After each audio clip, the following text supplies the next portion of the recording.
program is from NET, the National Educational Television Network. Look at a flower. Have you ever looked at a flower?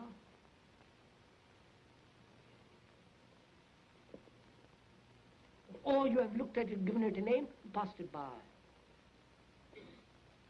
Or you say, how beautiful, let me smell it. All these are distractive actions which prevent you from looking at that flower. The speaker is Krishnamurti, one of the more challenging and creative men of our time. During the past 4 decades, the writings and talks of Krishnamurti have attracted an increasing audience in Europe, Asia, and America. This series represents the first time that Krishnamurti has allowed his talks to be filmed. In this second of 8 programs, filmed principally in the Ojai Valley in California, Krishnamurti, in public talks and in informal conversation, speaks directly to the fundamental problems of today. In particular, he speaks of the problem of change and suggests that the real problem is not changing society, but changing ourselves. Go to various forms of entertainment, including churches, but it has no meaning.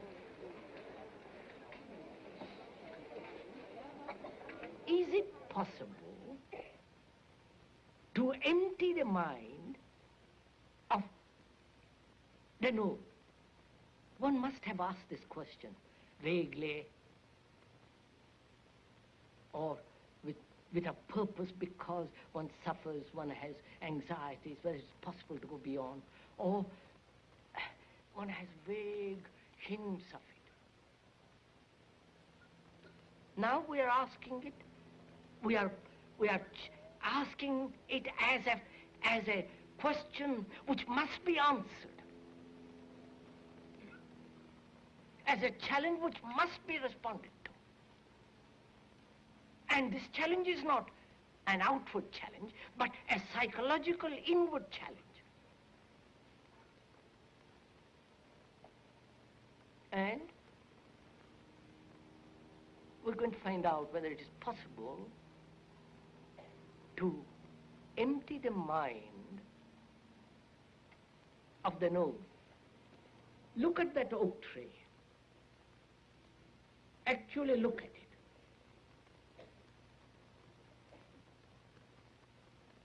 You are the observer, and the oak is the observed. There is a space between you and the thing, which is the tree. In that interval of space is time. Right? The time that has to be covered to see that object. In that interval of space, there are all kinds of ideas which actually prevents me from seeing the fact of that tree. When you no longer name, no longer thought functioning as knowledge about that tree, then is there a space between you and the tree?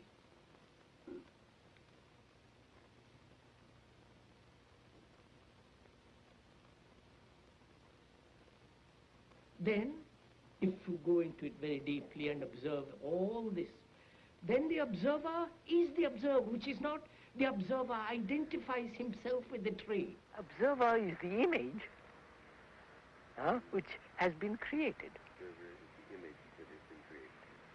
He is the sensor, the entity that judges, compares, all that. Now, and then he looks at the object. Either the tree or his own experience, or his image, his relationship with somebody, another. So the observer is the image looking at the image which he has created about the other. So the relationship between the observer and the observed is not a relationship. It's 2 images looking at each other. Now, if the observer when the observer has no image at all, which is quite a tremendous problem, inquiry, which is meditation, all that, then the observer is the observed. What is the observer. Not the observer is looking at what is. When the observer is the observed, and the observer has always acted as though the observed is something different from himself, then he could act. But when he realizes that the observer is the observed, all action ceases on his part. And therefore all effort.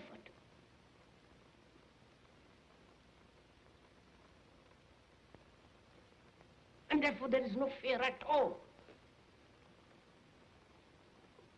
This requires a great deal of inward inquiry, inward observation, step by step without coming to any conclusion. Why do you choose? What is the necessity of choice? If you see something very clearly, as we just now saw what freedom implied, and when the mind is only free that it can see the total, when you see that clearly, there is no choice. It's only the confused mind that chooses.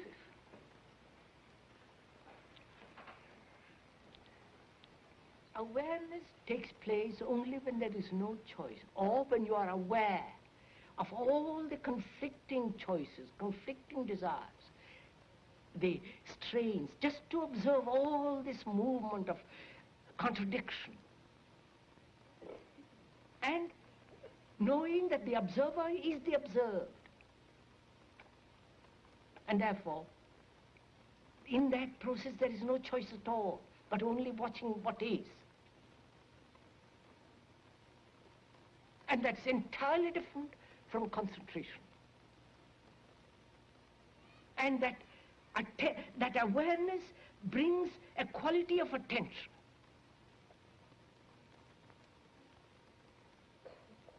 In which there is neither the observer nor the observed. When you really attend, completely attend. Like when you're now, if you are really listening, there is neither the listener nor the speaker.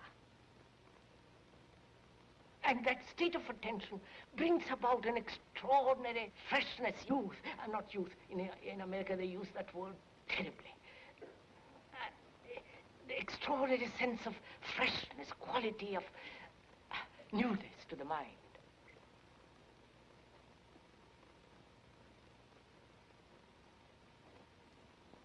And this emptying of the mind with all the experiences it has had is meditation. If you observe very closely, and that's one of the most arduous things, and that doesn't need effort at all, just to sit of an afternoon whenever you have time and leisure, to look at it. To look at a flower, to look at yourself, to look at all the movement of your thought and your feelings and your reactions. Just to observe without any choice, which is the beginning of self-knowing. And without self-knowing, man is caught everlastingly in confusion and misery. The thing that so strikes me in the talks and the conversations that I've listened to is the contemporaneity, the immediacy, the directness. Yes. Of our problems. What we're talking about, Yeah. and of our problems. Yes. And I am at the same time so struck by the fact that most of the things of the world in which we live are designed in one sense simply to distract us from an understanding of the problem. Yes, quite. So isn't it really we have developed a whole network of escapes. And we are caught in those escapes. And those escapes are preventing us from understanding the problems. The problems are there.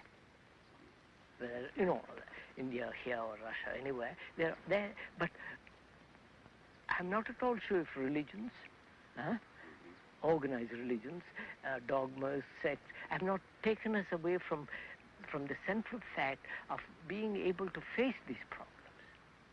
Not translate them, you follow what I mean? Not try to go beyond them, but actually face them and see if we can't dissolve them. And thought creates the past, the present, and the future, which is time. There is time by the clock, chronological time. We are not concerned with that. If you have to keep an appointment, and so on, you must have the chronological time of yesterday, today, and tomorrow.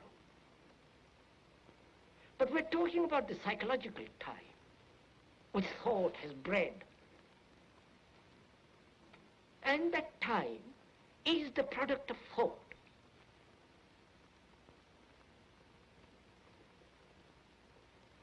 I have had that pleasure, I am going to have it, and I shall have it.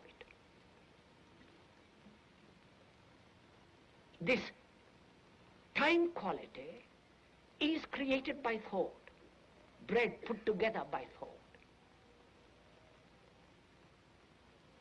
And thought is time, and it is time that creates fear.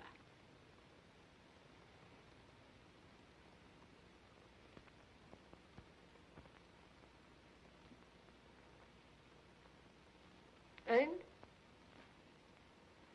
without probing into this time, pleasure, thought, we are always bound by time.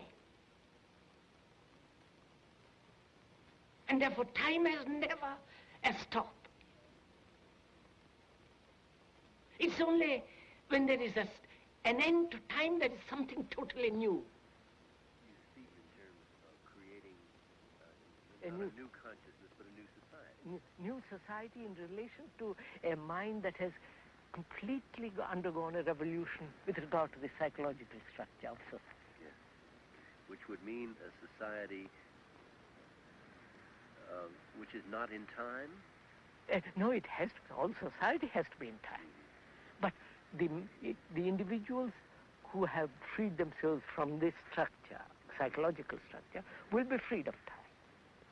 Therefore, they won't be slave to time, but yet obey the laws of time in society. It certainly isn't modern man who has invented time, but No, the concept has an awful lot to do with time. I think it is because he's or made himself incapable of facing what is, the fact. Therefore, he has a concept about the fact inwardly, psychologically, and according to that concept formula, he functions. Therefore, the fact, the formula, and action are contradictory with each other. Yes. And therefore, he's in constant battle with himself.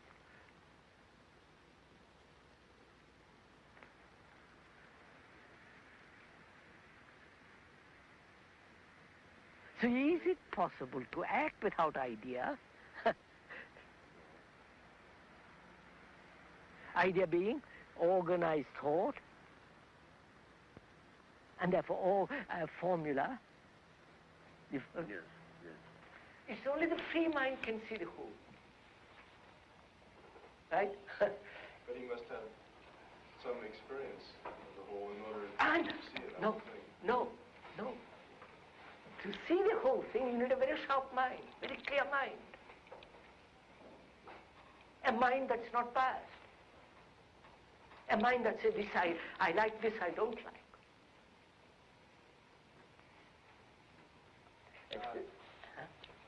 Well, you have eliminated the mind that is in a pattern or expects to be led or never see the complete truth. But does that necessarily mean that the mind that is free will see the truth? Look, if you want to see the view of that valley from the hill, you take a survey of the whole thing, don't you?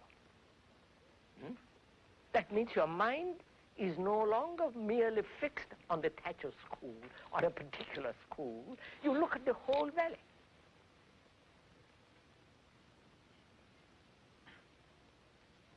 So here is a whole complex map of life.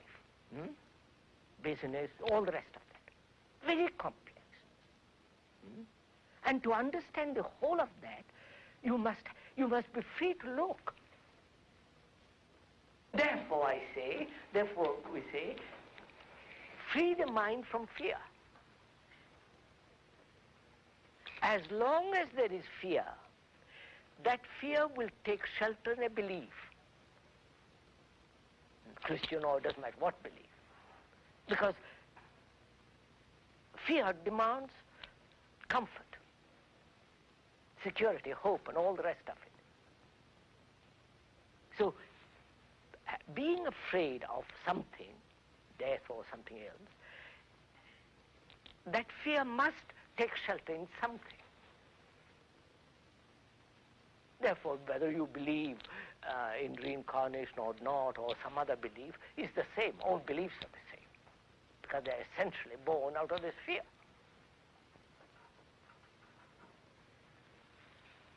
So really the question is, can fear be eliminated altogether? It's like inquiring into if there is such thing as God. I put it in quotes. That word God is so heavily loaded that has almost lost all its meaning. If one wants to discover it, if there is or if there is not, how does one proceed? Obviously, to find out, all types of belief must come to an end. And therefore, which means all form of fear must come to an end. Belief is a form of hope. And I have hope because I'm in despair. And I invent a belief, a security, a state of mind which says there is something which is permanent. And I believe in that. And that belief, obviously, not only conditions all examination, all perception, but it prevents the total inaction. You understand? Sir, what is thinking? You ask me what is thinking. So my mind begins. Let's go into a little bit. First, I can say, I really don't know. Then we can begin to analyze and say it is response of memory. You ask me, what is my name? And I know because I've repeated so often, I tell you immediately. Now, you ask me a little more complex question. It takes the time interval. In that time interval, the mind is in operation to find the answer. But if you ask me a question, something which I don't know, which nobody knows, which no book or philosophy answered it, then I can honestly say, I don't know. I don't. It's both in a significant question and a significant answer. I really don't know. Now, when I say I don't know, I really mean I don't know. That means I'm not waiting for an answer or expecting someone to answer me or looking for an answer. I don't know. Which means my mind is completely alert, but I'm not looking because I don't know where to look or to whom to ask. Now, in that state, I begin to discover. Because that state is real freedom. such a mind is the religious mind. No longer seeking, no longer demanding experiences, is not caught in visions.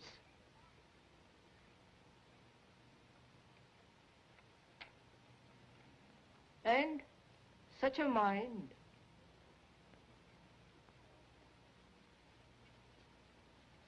has an activity totally different, at a different dimension, which thought can never possibly reach.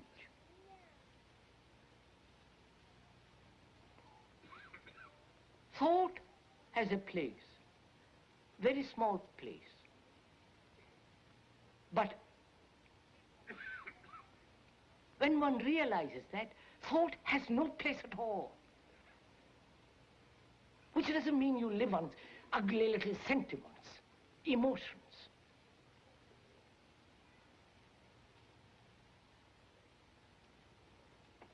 So one can function normally, healthily, sanely in this world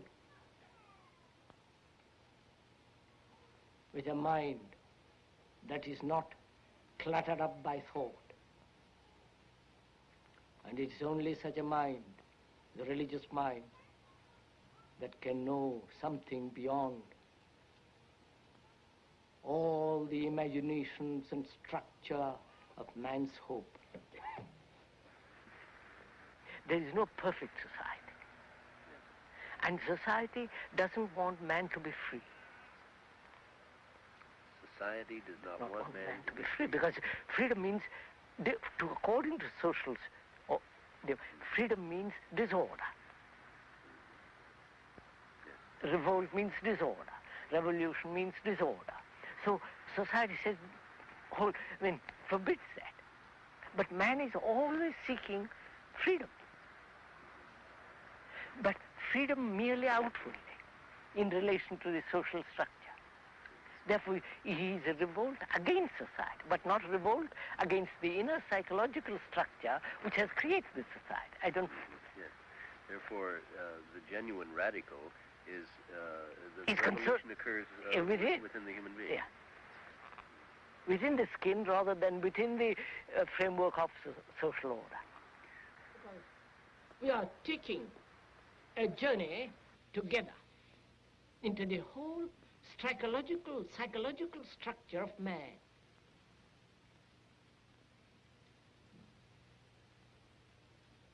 Because in the understanding of that structure and the meaning of it, we can then perhaps bring about a change in society. And society, God knows, needs a total change. A total revolution. All similarities should be distrusted. Yes. You know what I mean? Yes. So, Yes. Psychologically, man has built this extraordinary structure called society. Because inwardly he is that. But outwardly he's going to lay down laws how to control that. But inwardly we have... No. Yes, I follow. Inwardly we are just wild. It seems to me that society and the individual's inner makeup, that a society and an individual's inner makeup can be governed by quite different laws. In fact, be two quite different things. And I know much less about the laws that may govern an individual inwardly than I do about the laws that govern society. Naturally. And yet at the same time, from what little I know about the laws that govern society, I find I have a profound pessimism with regard to creating a new society. Quite. So that's why, sir, the problem is not changing society at all.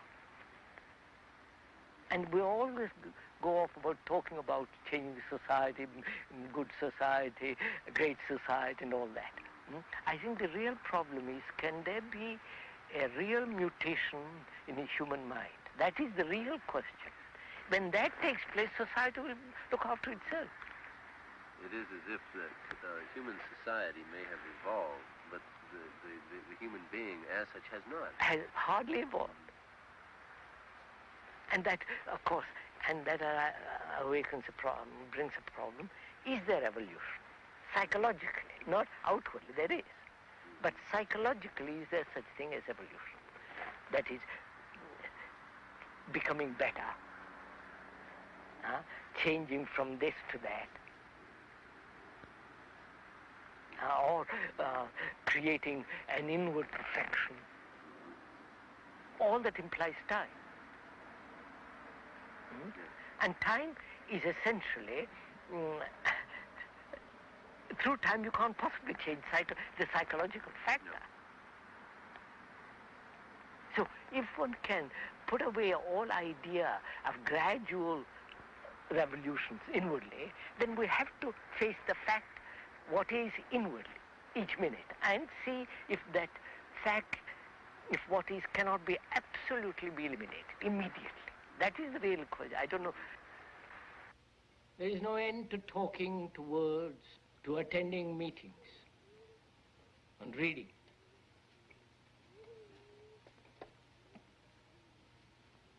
But attending meetings, reading, discussing has very little value. If attending meetings, discussions, and all the rest of it is merely a stimulus, then you are dependent. As people are dependent on LSD, on music, on pictures, on doing something. And as long as one is dependent, one is in conflict, one is in despair. And one has to come, not through reading, to discover the whole process of knowing oneself. For the knowing of oneself is the beginning and the end of all misery.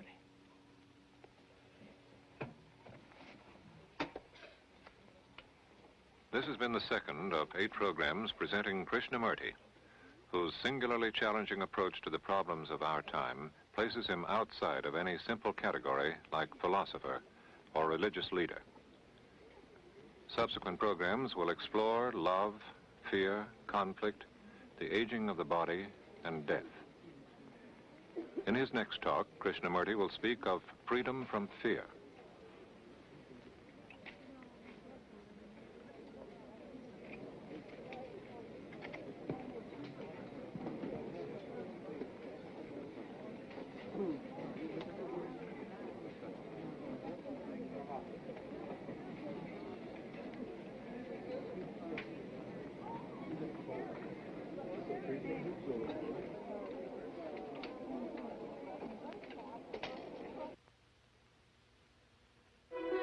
This is NET, the National Educational Television Network.